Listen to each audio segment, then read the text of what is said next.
फरमाए कि मेरे अल्लाह कभी मेरा मुकद्दर चमके, मेरे अल्लाह जो मदीना गए उनके लिए 4 मिसरे हैं कि मेरे अल्लाह कभी मेरा मुकद्दर चमके, ख्वाब में सरवरे कौनैन का पैकर चमके, अरे डाल देता हूँ बस यही सोचकर छत पर दाने, अल्लाह अल्लाह डाल देता हूँ बस यही सोचकर छत पर दाने, जाने किस वक्त मदीने का कबूतर चमके, डाल देता हूँ बस यही सोचकर छत पर दाने, जाने किस वक्त मदीने का कबूतर चमके।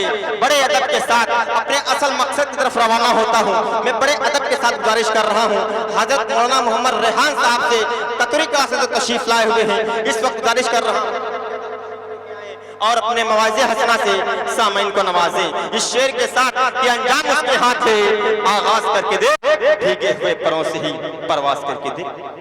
अस्सलामु अलैकुम व रहमतुल्लाहि व बरकातुहू। अल्हम्दुलिल्लाह अल्हम्दुलिल्लाह नहमदुहु व नुसल्ली अला रसूलिहिल करीम, अम्मा बाद।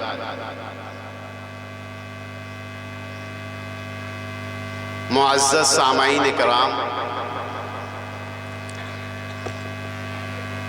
अल्लाह का बहुत बड़ा फज़ल अज़ीम है कि उसने हमें और आपको एक बाबरकत मजलिस में आने की तौफीक अता फरमाई। हम सब आए हैं तो एक बार सभी लोग मिलकर दुरूद शरीफ पढ़ते हैं।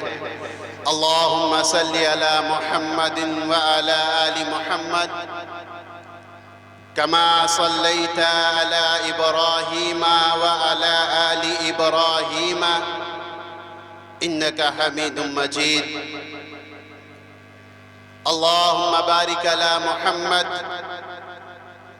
व अला आलि मुहम्मद कमा बारकता अला इब्राहीम व अला आलि इब्राहीम इन्नका हमीदुम मजीद।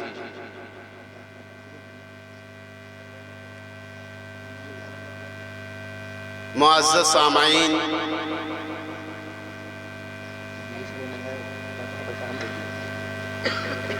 आज हम और आप जिन निस्बत से यहाँ जमा हुए हैं, उलमाए किराम के बयानात और शुअराए किराम के शायर सुनने के लिए, अशार सुनने के लिए यहाँ जमा हुए हैं। आने का मकसद और सुनने का मकसद और नियत, इन तीनों चीज़ों का अगर आप इरादा करके आए हैं तो इंशाअल्लाह ये जलसा आपके लिए बाअसे सआदत होगा। हर एक चीज़ के लिए, हर एक काम के लिए अगर हम नियत कर लें तो उस काम का अज्र और सवाब बढ़ जाता है। और अगर हम काम कोई भी करें और नियत ना करें, काम का सवाब तो मिलेगा, लेकिन काम का उस वक्त सवाब मिलेगा जब उस काम को हम करेंगे। लेकिन अगर हमने नियत कर ली किसी काम की तो वो काम हम बाद में करेंगे। जब से हमने उस काम को करने की नियत कर ली, अल्लाह तबारक व तआला हमें उस काम का अज्र व सवाब उसी वक्त से अता फरमा देता। तो इसलिए मेरे अजीज भाइयों, हम और आप अपनी कीमती वक्त को, अपनी कीमती नींद को ज़ाये करके इस मजलिस में बैठे हुए हैं ताकि हम उलमा इकराम की बातों को बगौर सुने। और जब आए हैं आप सुनने के लिए अपनी प्यारी नींद को छोड़कर, तो ये भी नियत करके बैठे कि अल्लाह जो भी यहाँ जो भी बात कही जाए वो हमें, उससे हमें फायदा नसीब फरमा। सभी लोग नियत करेंगे, इंशाअल्लाह अल्लाह ताला हम सबको सुनने से ज्यादा अमल करने की तौफीक अता फरमाए। मेरे अजीज भाइयों, दुनिया का ये दस्तूर है, दुनिया का ये मामूल है कि दुनिया में जितने शख्स दुनिया में आज तक आए हैं सबको इस दुनिया से जाना पड़ा, और जो लोग दुनिया में आ रहे हैं उनको भी दुनिया से जाना है। कोई इस दुनिया में रहने के लिए नहीं आया। हमेशा हमेश की जिंदगी इस दुनिया में गुजारने के लिए कोई नहीं आया।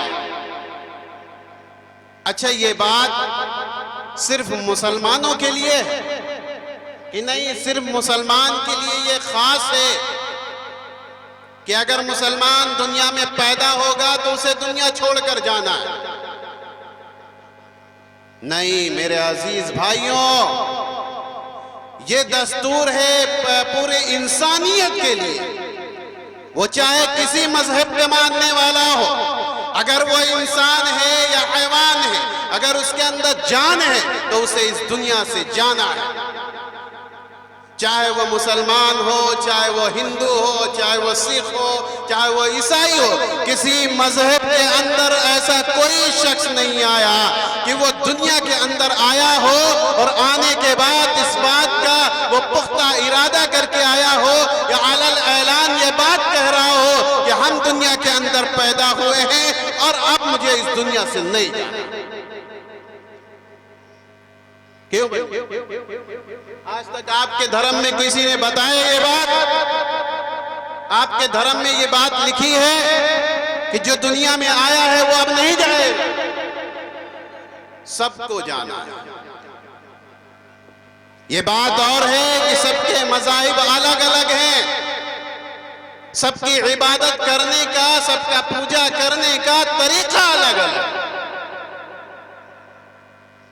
लेकिन सबकी किताबों में, सबके मज़ाहिब के किताबों में, सबके रहनुमा उलमा हो या पंडित हो, सब यही कहते हैं कि दुनिया में आने के बाद जो भी दुनिया में आया है उसे ये दुनिया छोड़कर जाना पड़ेगा। इसलिए मेरे अजीज भाइयों, ये दुनिया खत्म होने वाली है, नेस्तो नाबूद होने वाली है। इस दुनिया का कोई वजूद नहीं है। इस दुनिया को हम कितना भी बना लें, इस दुनिया में कितनी भी शान और शौकत से हम अपनी जिंदगी गुजार लें, आलीशान जिंदगी गुजारें, महल्लात बनाने, मकानात बना लें, बेहतरीन गाड़ियों में हमारा सफर होता हो, लोग हमारी इज्जत करते हो, लोग हमारे रुतबे को पहचानते हो, लेकिन मेरे अजीज भाइयों, उसे भी दुनिया से जाना पड़ा जिसने खुदाई का दावा किया।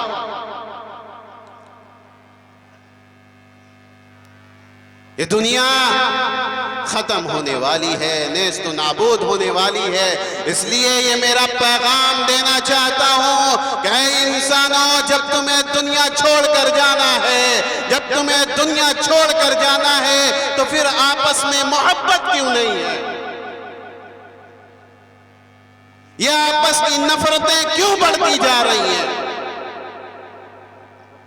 यहां सगे बाप बेटे में नहीं बनती, भाई भाई में नहीं बनती, चचा भतीजे में नहीं बनती, सास बहू में नहीं बनती। अब पड़ोसियों से न बनना ये तो हमारा उसूल बना हुआ है। क्या वजह है? क्या सबब है? किस गुरूर में तुम खोए हुए हो? किस घमंड में तुम खोए हुए हो? अपने आप को कितना आला समझते हो? एक मर्तबा सफा पहाड़ी के ऊपर हजरत उमर रज़ियल्लाहु ताला अन्हु तशरीफ फरमाते। हजरत उमर बिन आस रज़ियल्लाहु ताला अन्हु आते हैं और आने के बाद कुछ देर हजरत उमर रज़ी अल्लाह तआला अन्हु से गुफ्तगू करते हैं। उसके बाद हजरत अम्र बिन आस रज़ी अल्लाह तआला अन्हु वहां से चले जाते हैं। जाने के बाद हजरत उमर रज़ी अल्लाह तआला अन्हु बेतहाशा रोने लगते हैं, चीख चीख कर रोने लगते हैं। एक सहाबे रसूल आते हैं, हजरत क्या हुआ, आप इस तरह फूट फूट के क्यों रो रहे हैं? क्या इस शख्स ने आपको कुछ कहा है? क्या इस शख्स ने आपको कोई गाली दी है? क्या इस शख्स ने आपको बुरा भला कहा है? या इस शख्स ने आपको डराया और धमकाया है? ऐ उमर रज़ी अल्लाह तआला अन्हु, आखिर क्या बात है? आखिर कौन सी ऐसी इसने बात कह दी जिससे आप फूट फूट कर रोने लगे? हजरत उमर रज़ी अल्लाह तआला अन्हु रोते हुए ये जवाब दिया, ऐ सहाबा सुनो, इसने ऐसी एक बात बताई है, मुझे खौफ पैदा, मेरे अंदर वो खौफ पैदा हो गया। क्या ऐ उमर, क्या कहा है? कहा कि हज़रत अमर बिन आस रज़ी अल्लाह तआला अन्हु ने फरमाया कि रसूलुल्लाह सल्लल्लाहु अलैहि वसल्लम ने इसी पहाड़ी पर खड़े होकर के आवाज देकर कहा था कि ऐ ईमान वालों, अगर तुम्हारे अंदर राई के दाने के बराबर भी घमंड है, अगर राई के दाने के बराबर भी तकब्बुर है, गुरूर है, तो याद रखना तुम्हें जहन्नुम के अंदर तुम्हारे मुंह के बल घसीट कर डाल दिया जाएगा। कौन उमर? वो उमर जो इंसाफ के नाम से पहचाने जाते हैं, जिनके अंदर गुनाह करने के लिए कोई ताकत नहीं थी, उनके जहन में भी गुनाह करने के लिए कोई ऐसा अमल नहीं आता था कि वो गुनाह करें। ये पूरी कौम का बादशाह बना बैठा था। वो उमर इतनी सी बात सुन के, इतनी सी बात सुन के फूट फूट कर रो रहे थे। मेरे अजीज भाइयों, आखिर हम और आप किस गुरूर में हैं, किस घमंड में हैं? क्या तुम्हें ये दुनिया हमेशा हमेशा अपने आप में रखेगी, या इस दुनिया की चमक दमक में हमेशा आप खोए रहेंगे? या जिस दौलत पे आप घमंड कर रहे हैं, जिस कमाई पर आप घमंड कर रहे हैं, यह हमेशा हमेशा आपके पास बाकी रहने वाली है।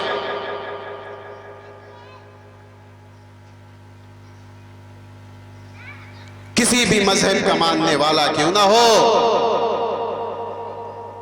गरीब हो, मिस्कीन हो, फकीर हो, यतीम हो, कभी भी हम इन लोगों को हिकारत की नजर से न देखें।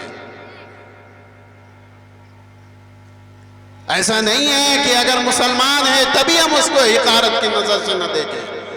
किसी भी मजहब का मानने वाला, मेरे नबी का ये पैगाम नहीं था कि तुम मुसलमानों से मोहब्बत करो और गैरों से नफरत करो। मेरे नबी का ये पैगाम था कि तुम इंसानियत से मोहब्बत करो।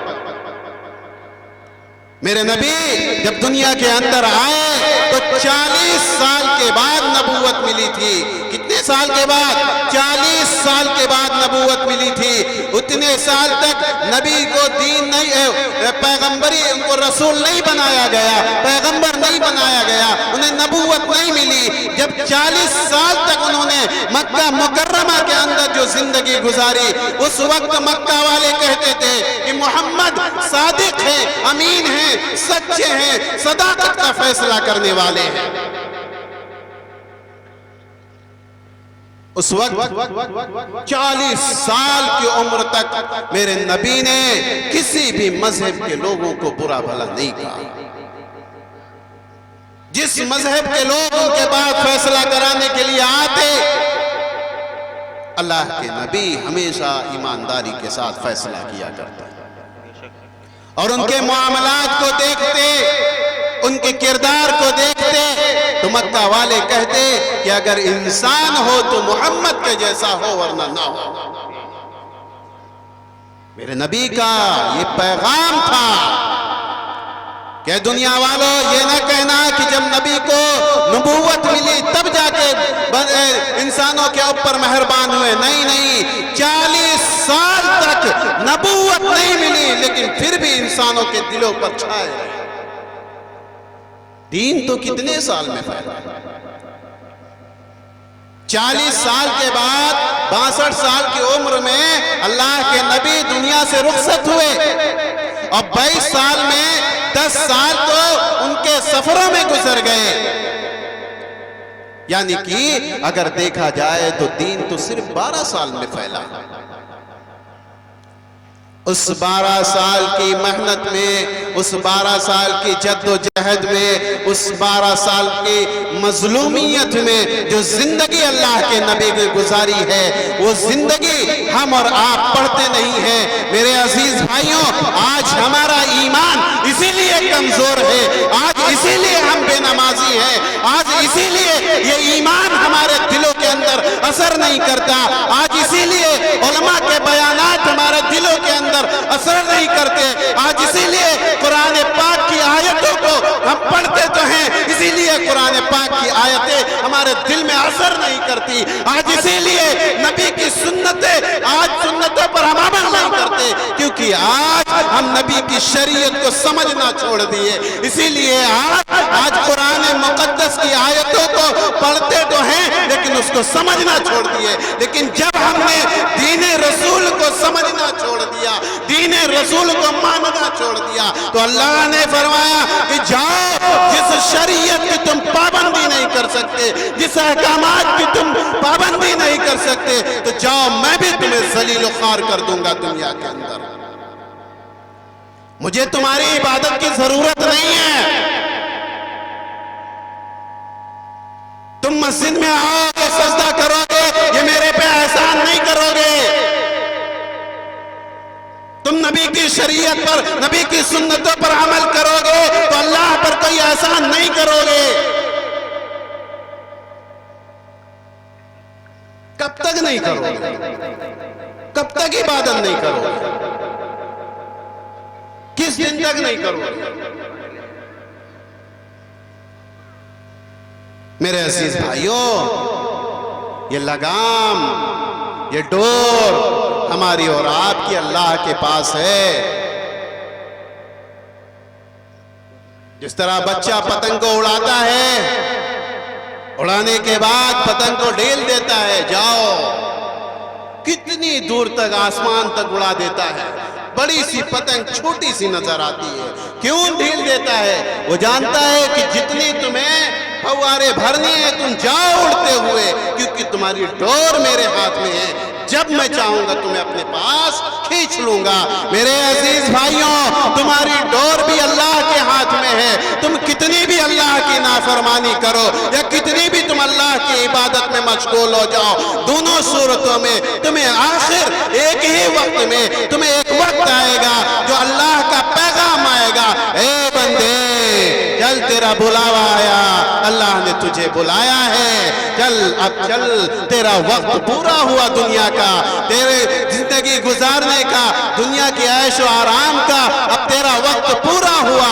जितनी तुझे गुमराही दुनिया के अंदर करनी थी तूने कर लिया, अब चल, तेरे रब का बुलावा आया है, अब फरिश्ते तुम्हारे सामने खड़े हैं, अब तू रो रहा है, गिड़गिड़ा रहा है, ऐ फरिश्तों मुझे वक्त दो, सिर्फ 2 मिनट का, ताकि मैं कोई 2 रकात नफिल नमाज पढ़ लो या फला नमाज पढ़ लो या अल्लाह से तौबा कर लो। फरिश्ते कहते हैं नहीं नहीं, तुझे तो उम्र बचपन से लेकर 10 साल तक दे दी, 20 साल तक दे दी, 30 साल तक दे दी, 50 साल तक दे दी, 70 साल तक दे दी, 90 साल तक दे दी, तब तो तूने इबादत नहीं करी। अब तू मुझसे फुर्सत मांग रहा है, मोहलत मांग रहा है। अल्लाह की तरफ से यह हुक्म नहीं है कि तुझे मोहलत दी जाए। मोहलत दे दिया तब तो कुरान भी तुम्हें समझाता था, ऐ लोगों आ जाओ अल्लाह की इबादत की तरफ, आ जाओ अल्लाह के घर में इबादत कर लो। तब तो तेरी समझ में नहीं आया।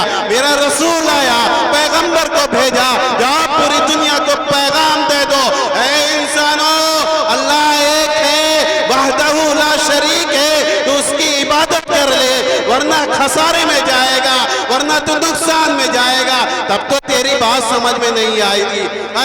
ऐ लोगों, जब नबी पर जुल्म किया गया, नबी को दीन देने में रुकावटें आई, खून से लहूलुहान किया गया, सहाबाए किराम को तकलीफें दी गई इसी दीन को फैलाने के लिए, ताकि तुम तक आसानी के साथ ये दीन आता। तब तुम क्या कर रहे थे? उस वक्त तुम क्या कर रहे थे?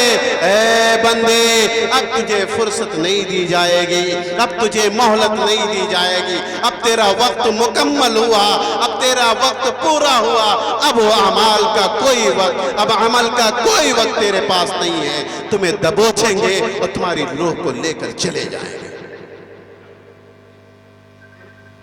क्या करोगे मौत के वक्त? यही दुनिया लेके जाओगे जो तुमने बनाई है? 24 घंटे के मामलात में जरा गौर करो, गौर करो अपनी जिंदगी पर, किन चीजों में हमारी जिंदगी गुजर रही है। यही हमसे पूछा जाएगा, दुनिया में क्या कमाया, दुनिया में क्या बनाया, यही पूछा जाएगा।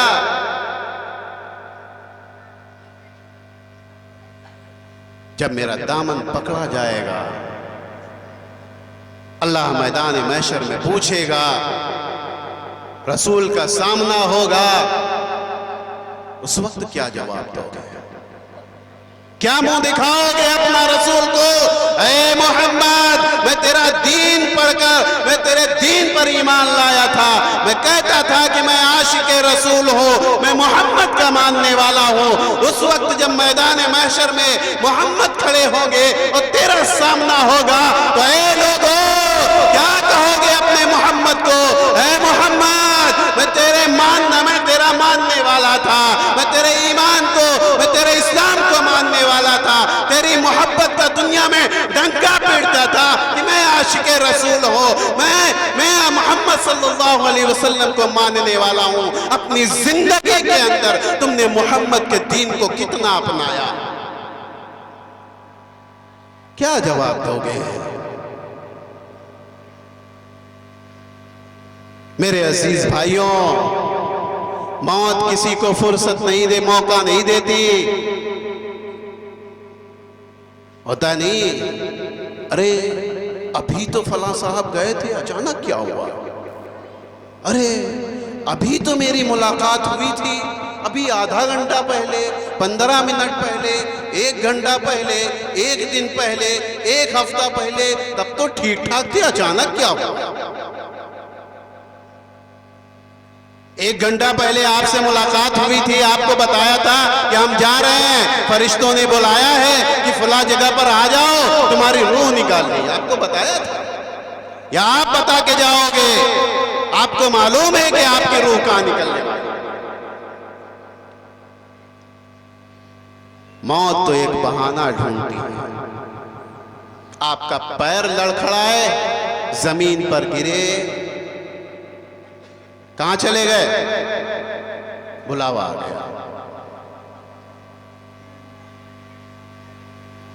मेरे अजीज भाइयों, जिंदगी को बदलने की फिक्र करो। इंसान हो, इंसानियत की जिंदगी गुजारने की फिक्र करो। या नफरतें पालकर क्या करोगे? एक दूसरे से लड़कर क्या करोगे? एक दूसरे से लड़ाकर क्या करोगे? लोग कहेंगे कि फलां शख्स था, देखो एक दूसरे को आपस में कैसे लड़ाता था। लोग तुम्हें नफरत से देखेंगे, नफरती नाम से तुम पहचाने जाओगे।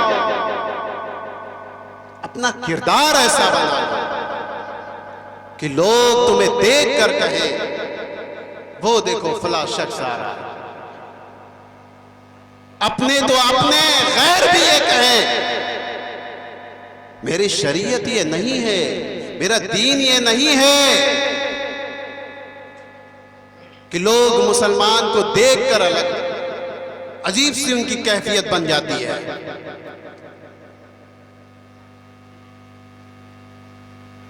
आपने नहीं सुना कि जब मुसलमान जंगलों के अंदर जाते थे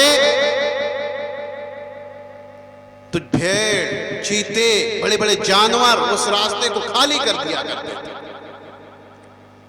और जिस रास्ते से मुसलमान गुजरता था, अगर किसी काफिर का उस रास्ते से गुजर होता था तो देखते ही उस रास्ते को पहचान लेता था कि इस रास्ते से किसी ईमान वाले का गुजर हुआ है, इस रास्ते से किसी मुसलमान का गुजर हुआ है। लोग कहते कि आप इस तरह से कैसे कह सकते हैं? कहते हैं कि इसलिए कह रहा हूं कि इस रास्ते पर एक भी कांटा नहीं है, क्योंकि मुसलमान और ईमान वाला जब रास्ते से गुजरता है तो तकलीफ देह चीज को उस रास्ते से हटा देता है, और तकलीफ देह चीज इस रास्ते पर कहीं मिल नहीं रही। इसका मतलब है कि इस रास्ते से किसी ईमान वाले का गुजर हुआ। आज हमारा बस चले तो हम अपने रास्तों से किसी को निकलने ही ना दें। वजह क्या है? वजह यह है कि मेरा ईमान कमजोर हो गया है, हमारे दिलों के अंदर ईमान पेवस्ती नहीं हुआ, दाखिली नहीं हुआ, और जो पहले के लोग थे उनके अंदर ईमान रग रग में पेवस्त हो चुका था। जो सवाल उन ईमान वालों से पूछा जाएगा वही सवाल आपके बारे में आपसे पूछा जाएगा। अल्लाह पूछेगा, बताओ मैंने तुम्हें जवानी दी थी, तुमने उस जवानी का इस्तेमाल कहाँ किया? जिन्होंने रसूल पर अपनी जानें निछावर कर दी उनसे भी यही सवाल पूछा जाएगा। और आप जो जुबानी दावा करते हो, जुबानी कि मैं आशिक़े रसूल हूं, मैं मुसलमान हूं, तुमसे भी यही सवाल किया जाएगा, बताओ अपनी इस जवानी को तुमने कहां इस्तेमाल किया? मेरे अजीज भाइयों, फिक्र करो, अपनी भी फिक्र करो, अपने बच्चों की फिक्र करो, इसलिए कि आने वाला वक्त हमारे लिए बहुत ही काला है, सियाह है। हम अपनी जिंदगी गुजार कर चले जाएंगे, लेकिन हमारे बच्चों की जिंदगी बहुत ही खराब होने वाली। आने वाले वक्त को हम ही और आप आज दुरुस्त कर सकते हैं। अगर आज हमने फिक्र ना की, आने वाला वक्त हमारे लिए बहुत ही बदतर होने वाला। फिक्र करो इस बात की, कोशिश करो इस बात की कि हम इंशाअल्लाह शरीयत पर चलने की कोशिश करेंगे। कोशिश नहीं, पूरी कोशिश करेंगे ना, और अपनी औलाद को दीनी तालीम दिला करके दुनियावी भी तालीम दिलाएंगे। सिर्फ दीनी तालीम या सिर्फ दुनियावी, दोनों खतरे के बाइस हैं। अगर आप सिर्फ दीनी तालीम दे रहे हैं तो आपका बच्चा दीनी एतबार से उखरवी आमाल में तो मजबूत है, लेकिन दुनिया के अंदर वो नाकाम हो गया। और अगर आपने दुनियावी तालीम दिला दी तो फिर उसकी उखरवी जिंदगी खराब हो गई। तो हमें दोनों मजबूत करनी है, दोनों बनानी है, हमारी आखिरत भी मजबूत हो जाए और दुनिया में भी हम ऐसा करके दिखाएं अपने देश के लिए, अपने वतन के लिए, कि लोग कहें कि देखो फला का बेटा है, फला गांव का बेटा है, आज ये काम करके दिखाया। जिस तरह दीन के लिए जान देना फर्ज है, इसी तरह अपने वतन के लिए भी जान देना फर्ज है।